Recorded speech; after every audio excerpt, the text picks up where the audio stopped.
नमस्कार, मैं अजय मिश्रा इस समय लखनऊ में हूँ और मेरे साथ में बहुत ही बड़ी शख्सियत बैठे हैं पास में।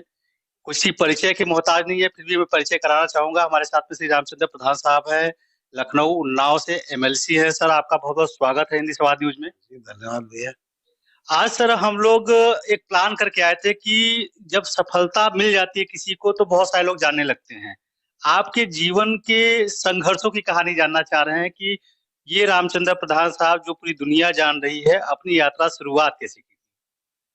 देखिए अजय भाई, हम लोग तो गांव से निकल के आए, गांव में पैदा हुए, गांव में पढ़े लिखे, प्राइमरी स्कूल में पढ़े जो सरकारी प्राइमरी स्कूल होते हैं उसमें पढ़ाई किए, फिर एर्थ किए, फिर हाई स्कूल पढ़ने गए, फिर इंटर पढ़े लखनऊ में आके, फिर धीरे धीरे फिर उसके बाद यूनिवर्सिटी में पढ़ने चले आए। यूनिवर्सिटी में पढ़ते पढ़ते फिर वहीं से छात्र राजनीति शुरू की और छात्र राजनीति से इस मेन राजनीति में आ गए।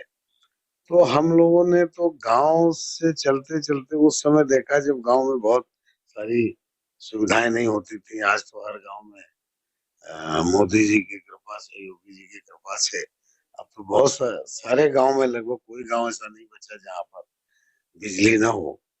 पहले तो हम लोगों ने लालटेन और डिबरी होती थी एक, उससे जला के रोशनी देखी है, उसी से पढ़ाई की है। तो इस तरह से हम लोगों ने बड़ा संघर्ष किया और संघर्ष करके जब यूनिवर्सिटी तक पढ़ने आए, लेकिन हम उन परिस्थितियों में भी अजय भाई, क्योंकि हमारे माता पिता तो गांव के थे, बिना पढ़े लिखे थे, पढ़े लिखे भी नहीं थे, छोटी मोटी खेती किसानी करके अपना परिवार चलाते थे।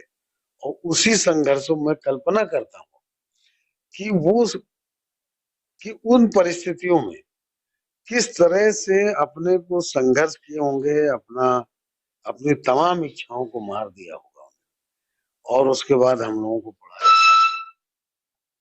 बिना पढ़े लिखे होते हुए भी उनके अंदर ये जागरूकता थी कि उन्होंने पढ़ने लिखने के लिए हम लोगों को विश्वविद्यालय तक भेजा। और विश्वविद्यालय में, वरना क्या होता है गांव में अक्सर आज भी कहीं कहीं देखने को मिलता है कि तमाम अभिभावक अपने बच्चों को पढ़ाने की प्रति इतनी रुचि नहीं दिखाते। वो बल्कि अगर बच्चा उनका बड़ा हुआ, जवान होने लगा, तो उसको धीरे धीरे अपने उसी पारंपरिक कामों में उलझा लेते हैं। खेती बाड़ी में लगा लेंगे और छोटी मोटी काम में लगा लेते हैं। पढ़ाई की तरफ उनका आकर्षण नहीं हो पाता बच्चों का। तो वही लोग, तो आज मैं तो उन सबसे कहना चाहता हूँ, मैं उन सब लोगों से कहना चाहता हूँ जो अपने बच्चों को अपने साथ काम में फंसा लेते हैं थोड़ी सी आमदनी के लिए। बल्कि आज हमारी सरकार की भी ये नियत है, हमारी सरकार का ये कार्यक्रम चलते हैं, बच्चों को पढ़ाने लिखाना चाहिए। हम तो अपने माता पिता को इसलिए धन्य मानते हैं कि वो बिना पढ़े लिखे होते हुए आज हम लोगों को इस स्तर पे बैठा है। तो इस तरह संघर्ष करते करते अजय भाई हम लोग राजनीति में आए। और राजनीति में भी मैंने शुरुआत की थी बीएसपी से, और बीएसपी में भी हम लोगों ने गांव गांव में जाके, घरों घरों में जाके, बहुत नीचे गांव स्तर पे बड़ी राजनीति, संघर्ष किया। संघर्ष से मतलब गांव गांव में जाके हम उस समय मिशन जैसा हम लोग काम करते, जाते थे गांव में, लोगों को कन्विंस करते थे, समझाते थे। और यहाँ तक कि गांव में हम लोग कच्चे घरों में, कच्चे मकानों में किसी कार्यकर्ता के घर रुक जाते थे, उसी के घर खाना खाया, बाहर हैंड पाइप लगा तो हैंड पाइप पे नहा धो के तैयार हुए। या अब तो उस समय की वो स्थिति थी, आज से 10-12 साल पहले गांव में शौचालय भी बहुत कम हो गए, रेयर किसी के घर में शौचालय हो। जबकि हम लोग विश्वविद्यालय से निकल गए थे, थोड़ा ऊपर स्तर थोड़ा ऊपर हो गया था, लेकिन उसके बाद भी गांव में जब हम लोग कहीं रुकते थे राजनीति में, तो बड़ी दूर कहीं जाना पड़ता था शौचालय के लिए, खेतों में, जंगलों में, हम लोग नहर में तक नहाए हैं, नहर में नहाने जाते थे। तो आज, लेकिन आज हमारे ये ये हमारे लिए गर्व का विषय होना चाहिए, और हमें नहीं, पूरे देश को, माननीय प्रधानमंत्री श्री नरेंद्र मोदी जी को और योगी जी को धन्यवाद भी करना चाहिए, क्योंकि उन्होंने सबसे पहला काम जो किया, जो घर घर शौचालय दे दिया। और वो शौचालय, आप ये समझिए, शौचालय ना कहिए, उनको इज्जत घर की।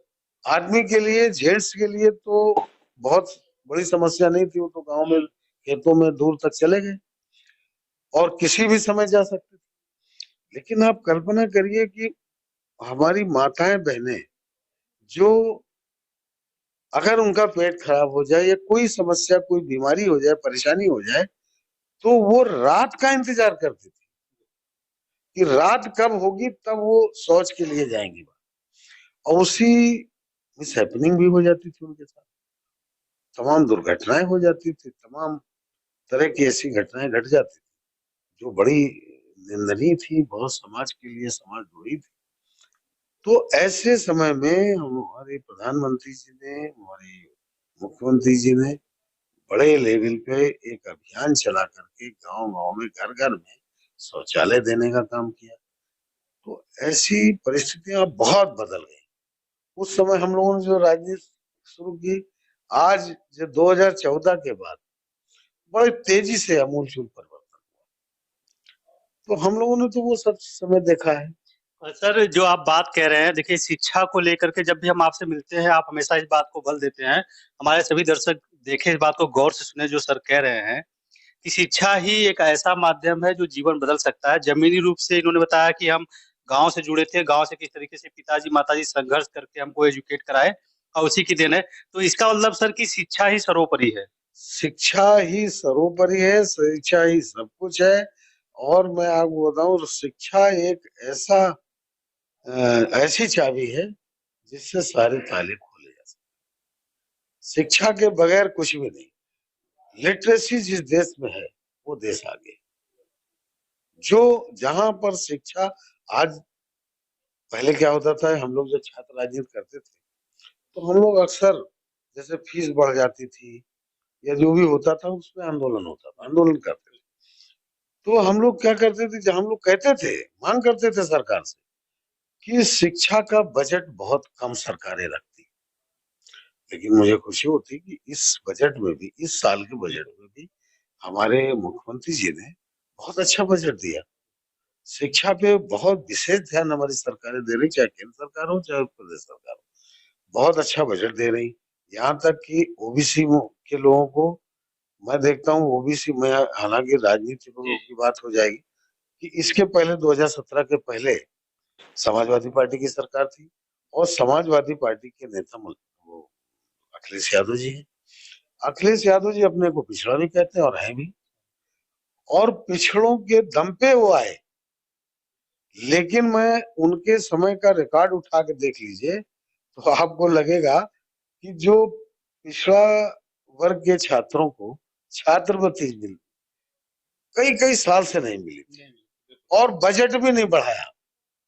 आप पिछड़ों के बल पे आए, पिछड़े अपने आप को कहते हैं, सब कुछ होने के बाद पिछड़ों की, तो आज जो कई सालों से उनको छात्रवृत्ति नहीं मिली थी, गरीब छात्रों की फीसें नहीं जा रही, उन सबको देखते हुए हमारी मुख्यमंत्री जी ने बड़ा काम किया।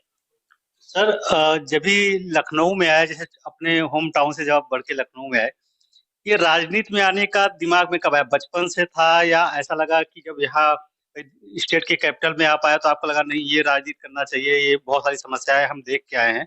ये पता है हम लोगों को और सभी को, जितने लोग आपको व्यक्तिगत तौर पे जानते हैं, कि आप राजनीति में आए इसी वजह से है कि समस्याओं का आपने पल पल जिया है। तो आपके दिमाग में ये बात कब, किस उम्र में जहन में आई कि ना मुझे राजनीति ही करनी है, बाकी कुछ नहीं करना है?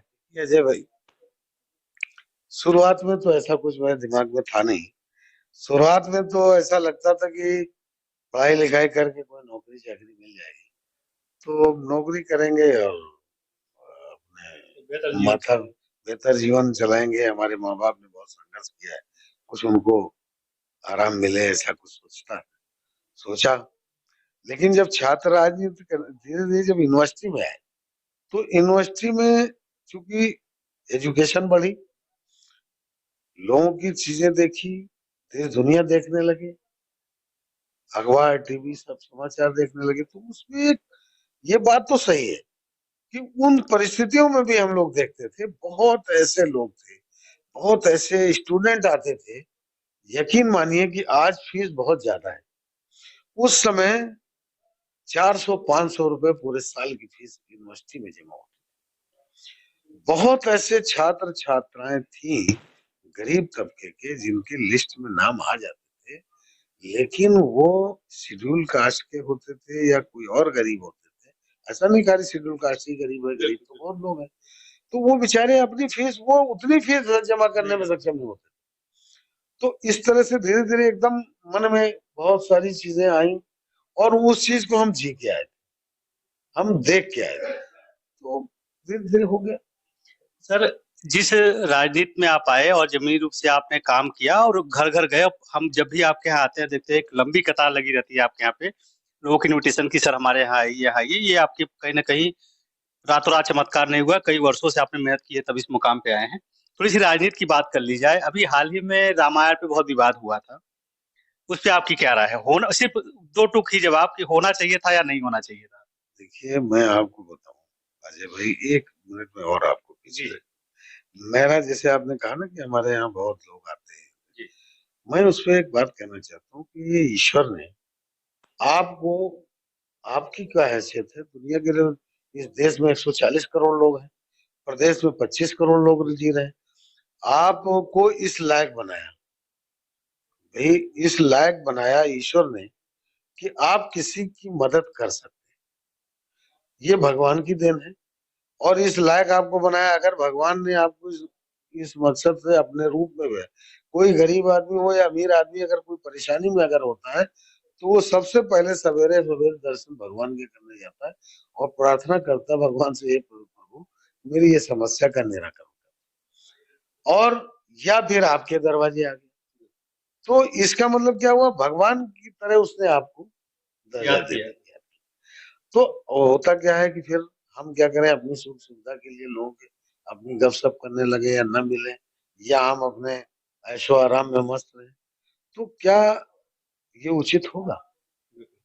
ये तो भगवान को भी बुरा लगेगा कि तुमको इस लायक बना दिया, तुमको ये हैसियत बना दिया, तो अगर कोई दुखी दिन दुखी आया है तो उसकी मदद, अगर आपका प्रयास है, आप हो सकता सब काम न कर सके, कोई काम हो सकता नहीं कि आप भगवान तो है नहीं सब कुछ कर देंगे, लेकिन आपका प्रयास करना ये आपका फर्ज है। जो आपके ऊपर व्यक्ति आया है उसकी मदद के लिए आपका प्रयास होना ये जरूरी, इसलिए मैं प्रयास करता हूँ। रामायण पे जो विवाद था होना चाहिए था या नहीं, बाकी तो दुनिया जान, रामायण पे विवाद बिल्कुल नहीं होना चाहिए था, क्योंकि ये करोड़ों लोगों की आस्था का प्रश्न है। जिन लोगों ने आज रामायण पे प्रश्न उठाया है, तो मुझे तो लगता है उनको इस बात का ज्ञान नहीं है। और जब किसी चीज विषय पे अगर हमको ज्ञान नहीं है, तो हमें बिना मतलब के अनर्गल बात नहीं करना चाहिए। मैं ये बात मानता हूँ, अगर हमको इस बारे में ज्ञान नहीं, अगर आप हमसे कोई सवाल कर रहे हैं, हो सकता है कि हम उसका सही जवाब न दे पाए, तो हम आज कह देंगे अजय भाई मुझे इसके बारे में नॉलेज नहीं है।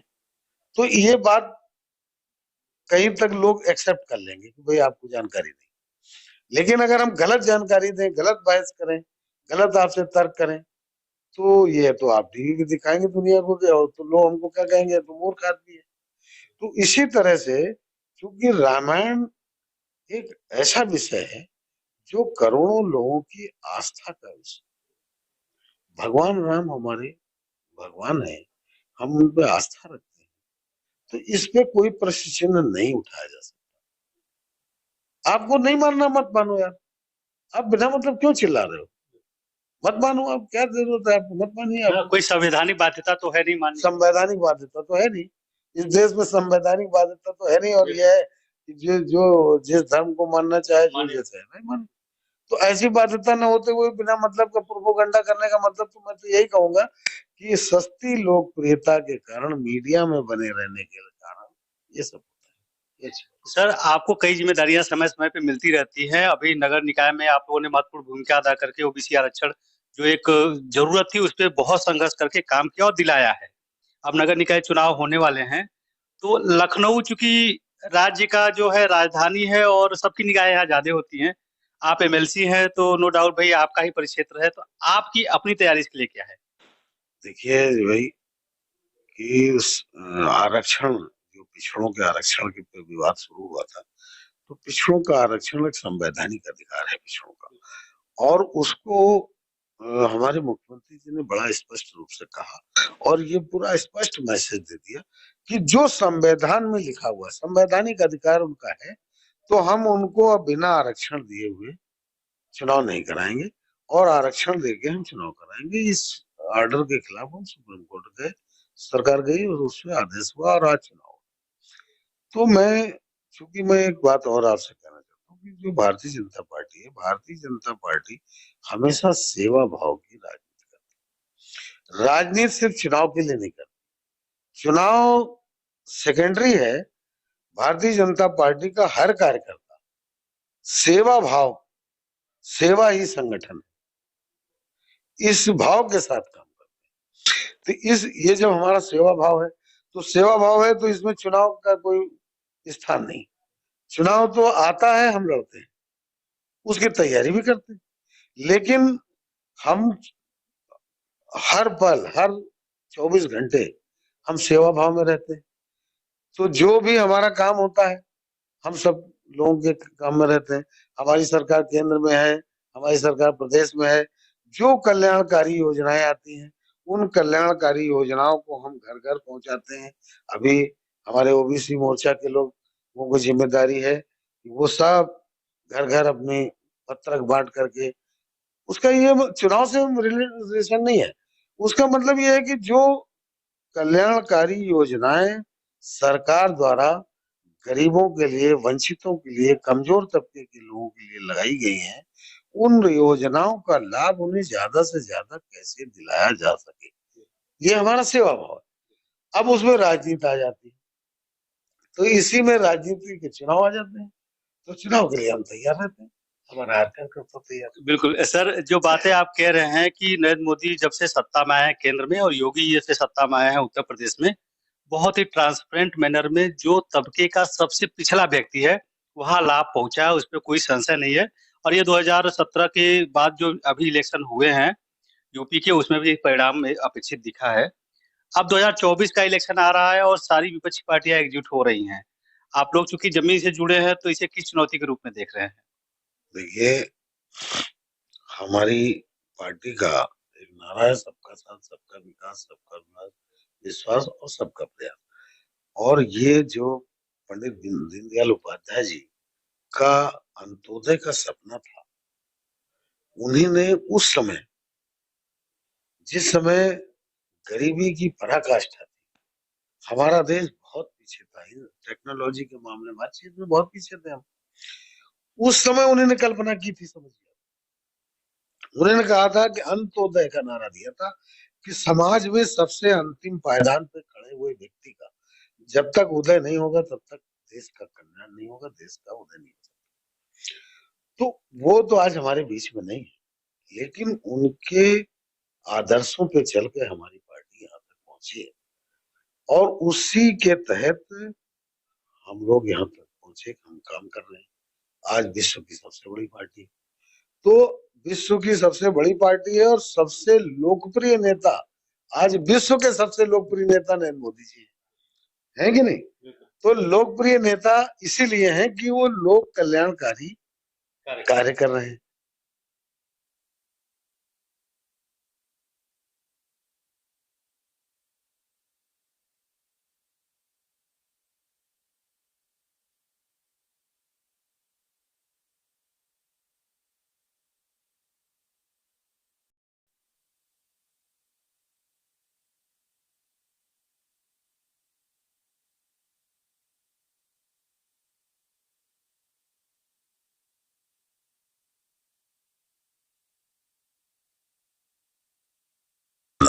ये गठबंधन तो इसके पहले भी किए हैं, बाद में भी किए हैं। सर एक क्वेश्चन और है, माइंड में आया था ऐसे ही सडनली कि उत्तर प्रदेश सरकार की जीरो टॉलरेंस नीति है अपराध और अपराधियों के खिलाफ में।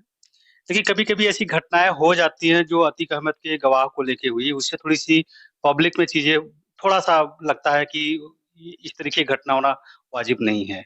इस पे क्या कहना चाहेंगे? देखिए, मैं आपको थोड़ा 2017 के पहले ले चलना चाहूँगा। 2017 के पहले जो सरकार समाजवादी पार्टी की थी, तो उस टाइम पर आप लोग भी देखते रहे होंगे कि गुंडागर्दी का एक चरम था, पराकाष्ठा थी। कोई शरीफ आदमी रास्ते चलते-चलते उसको कब कोई गाड़ी से टक्कर मार दे और टक्कर भी वही मारेगा, पीटेंगे भी वही। तो ऐसी घटनाएँ भी होती थी। यहाँ तक कि ऐसी घटनाएँ हुई कि पुलिस यहीं इसी लखनऊ से राजधानी की घटना है कि कुछ लफंगे गुंडों ने एक सीओ को ठोकर मारी, फिर उसको बोनेट पे लाद करके इनकी इतने मनबड़ थे कि उन लोगों ने ले जाके सीधे एसएसपी के बंगले में घुसा दिया। तो क्या ऐसी गुंडागर्दी आज हो सकती है क्या? नहीं हो सकती। तो आज आज वो और एक बात घटना बताऊं कि मैनपुरी में एक आईपीएस अफसर थे, एसपी थे वहाँ, अमिताभ ठाकुर जी का नाम भी है। वहाँ मुलायम सिंह जी का कुछ कार्यक्रम था, तो लोगों ने उनको पीट दिया, एक एसपी को पीट दिया और उसके बाद एसपी कुछ नहीं कर सका। आज ये घटनाएं नहीं हो सकती। तो सवाल ये है कि योगी जी ने, हमारे मुख्यमंत्री जी ने का जीरो टॉलरेंस की जो नीति है, उन मुख्यमंत्री बनते ही पहला काम किया था यहाँ पर जो रोमियो स्क्वाड क्यों बनाया कि तमाम शिकायतें आती थी। अरे उस समय की घटनाएं मैं 17 के पहले की ये थी कि हमारी बेटियां, हमारी बहनें स्कूलों के बाहर जाने में डरती थी। उनके गार्जियंस जाते थे, जल्दी से उनको अपनी गाड़ी में बैठा के ले जाते थे। जो इस लायक नहीं थे वो अपनी रिक्शा जाती थी या किसी गाड़ी जाती थी, वो उनको छेड़छाड़, उनसे बदतमीजियां, परेशान करना, हजारों शिकायत होती थी। उसको देखते हुए हमारे योगी जी जैसे ही आया उन्होंने रोमियो स्क्वाड बनाया और जैसे ही साले गुंडे लफंगे या किसी बहन बेटी को छेड़ते हुए उनपे डंडे चले, उनके कार्रवाई हुई, जेल गए, एक घटनाएं हुई। उसके बाद उन्होंने तुरंत वो जो गुंडे लफंगे थे जो किसी की जमीन कब्जा करते थे, किसी को मारते थे, किसी से लूटते थे, तमाम इस तरह की घटनाएं करते थे। जो लोग माफिया लोग जो पैरेलल सरकार चलाते थे, जो सरकार एक तरफ उनकी होती थी, एक तरफ सरकार होती, तो ऐसे लोगों का जो मन बढ़ गया था इतना, ऐसे लोगों को ठीक करने के लिए योगी जी ने जो जीरो टॉलरेंस नीति बनाई, तो आज उसका असर दिखाई दे रहा। उससे क्या होता था, मैं एक चीज और कि हमारा प्रदेश गरीब प्रदेश होता जा रहा, बीमारू प्रदेश कहा जाता। यहाँ लोग इन्वेस्टर नहीं आता था, गुंडागर्दी की वजह से क्रिमिनल हावी था, माफिया लोग हावी थे, इसलिए यहाँ पर कोई भी इन्वेस्टर आना ही नहीं चाहता। वो यूपी करे बाबू, यहाँ तक कि हम लोग भी कभी जाते थे यूपी से, कह रहे बा अच्छा, अरे यूपी के भाई। तो उनकी उनकी सोचने की धारणा हमारे प्रति उनकी बड़ी गलत होती। आज जीरो टॉलरेंस की नीति के चला करके हमारे मुख्यमंत्री जी ने गुंडे लफंगों को ठीक किया और ठीक करके या तो गुंडे हमारा प्रदेश छोड़ के भाग गए, या जेलों में है, या ऊपर चले गए, और जो जेल में है वो भी हनुमान चालीसा पढ़ रहे हैं।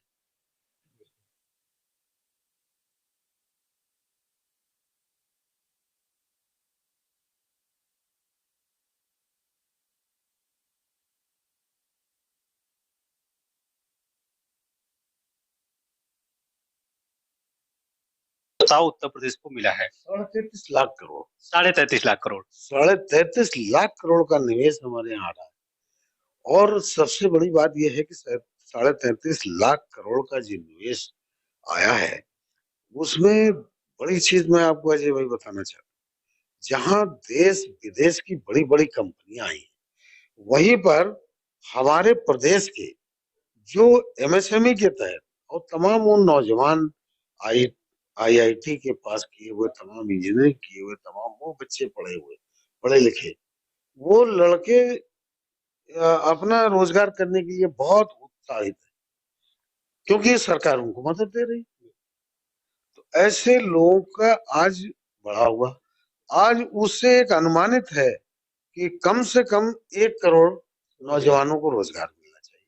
तो ये क्या है, जीरो टैलेंट नीति जो मुख्यमंत्री जी ने अपनाई, उसके तहत लोगों का आकर्षण प्रदेश की तरफ बढ़ा है। और ये निश्चित तौर पर मेरा मानना है कि प्रदेश की अर्थव्यवस्था भी बहुत तेजी से आगे बढ़ेगी। सर, एक अंतिम प्रश्न आपसे है, क्योंकि आपने पहले ही कहा और हम ये देख भी रहे हैं कि आप सेवा भाव से लगे हैं और सेवा भाव से ही काम करते हैं। ये बड़ा अच्छा उदाहरण दिया कि लोग मंदिर में जाते हैं भगवान के सामने, तो कुछ मांगते हैं तो अपना समझ के, और आपके साथ भी लोग बहुत सारे आते हैं तो कुछ अपनी सहूलियत के लिए, जरूरतों के लिए, कि जो उनकी पूरी हो जाए। कभी ऐसा मन में विचार नहीं आया कि या हम लोगों की ऐसी आकांक्षा है कि ये रामचंद्र प्रधान जी एमएलसी एक बड़े स्तर पे होते तो सब बहुत सारी लोगों का समस्याओं का समाधान होता? देखिए, आप जहां पे भी हैं, जिस लेवल पे हैं, उससे अपना काम करते रहिए, तो अपने आप बड़े तो हो गए। जब आप किसी के काम आ रहे हैं तो अपने आप बड़े हो गए। तो ये यही यही संयम और सरल व्यक्तित्व का एक सीधा उदाहरण है कि इन्हें कहीं और होना चाहिए, लेकिन ये कहते हैं जहां है वहीं हमारी सेवा भाव जारी रहेगी। सर, बहुत बहुत धन्यवाद, हिंदी संवाद को आपने पुनः एक बार समय दिया। Thank you so much. धन्यवाद दिया, बहुत बहुत धन्यवाद।